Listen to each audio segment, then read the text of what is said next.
Hi friends, ఈరోజు మీకు నేను క్యారెట్ కీరు ఎలా చేయాలో చూపించబోతున్నాను.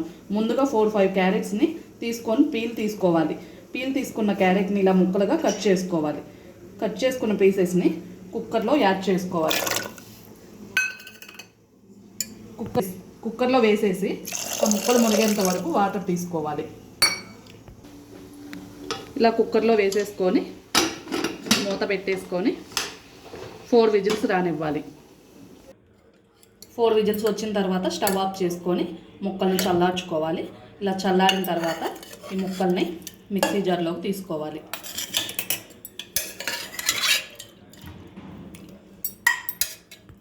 ఇలా మిక్సీ జార్లోకి తీసుకొని మూత పెట్టేసి మనం గ్రైండ్ చేసుకోవాలి మెత్తగా పేస్ట్ లాగా. ఇలాగా పేస్ట్ చేసుకున్న దాన్ని మనము స్టవ్ వెలిగించుకొని పాలు 1/2 లీటర్ తీసుకున్నానండి నేను. ఇలా స్టవ్ వెలిగించుకొని పాలు ఒక 1/2 లీటర్ తీసుకున్నాను. ఈ 1/2 లీటర్ పాలని బాగా మరిగించాలి మనము.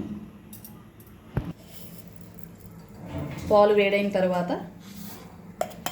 ఇలా షుగర్ యాడ్ చేసుకోవాలండి. ఈ స్పూన్తో నేను 3 స్పూన్స్ షుగర్ యాడ్ చేసుకున్నాను. ఇలా షుగర్ వేసుకున్న తర్వాత ఇలా కలుపుకోవాలండి మొత్తం కలిసేలాగా.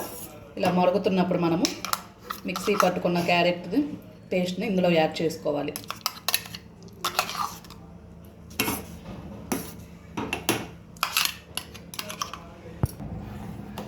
ఇలా పేస్ట్ వేసుకున్న తర్వాత మనము ఇదంతా కలిసేలా తిప్పుకోవాలండి.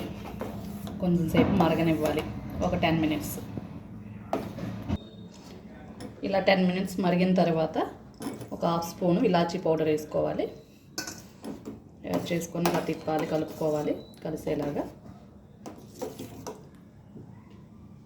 కాజు, పిస్తా, ఆల్మండ్స్ ఈ 3 ముక్కలుగా కట్ చేసుకొని ఇలాగా ఈ పీసెస్ని మనము ఇందులో యాడ్ చేసుకోవాలి.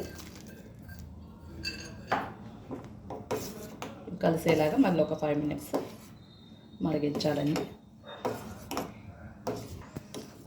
ఇలా డ్రై ఫ్రూట్స్ వేసుకున్న తర్వాత 5 మినిట్స్ మరిగిన తర్వాత క్యారెట్ కీర్ ఫైనల్గా రెడీ అయిందండి. స్టవ్ ఆఫ్ వేసుకోవాలి. ఇప్పుడు స్టవ్ ఆఫ్ వేసి బౌల్ని కిందకు దించుకొని ఈ డ్రింక్ని మనము గ్లాసెస్లోకి తీసుకోవాలండి.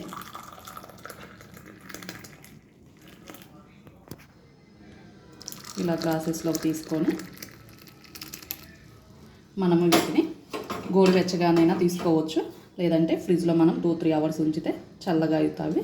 అప్పుడు మీకు కావాలంటే వీటిలో సబ్జా గింజలు నానబెట్టేసుకొని అవి యాడ్ చేసుకొనైనా తీసుకోవచ్చు. క్యారెట్ కీర్ ఫైనల్గా రెడీ అండి. యమ్మీ క్యారెట్ కీర్. మీరు కూడా ఒకసారి ట్రై చేసి ఎలా ఉందో కామెంట్ బాక్స్లో కామెంట్ చేయండి. Thank you for watching this video.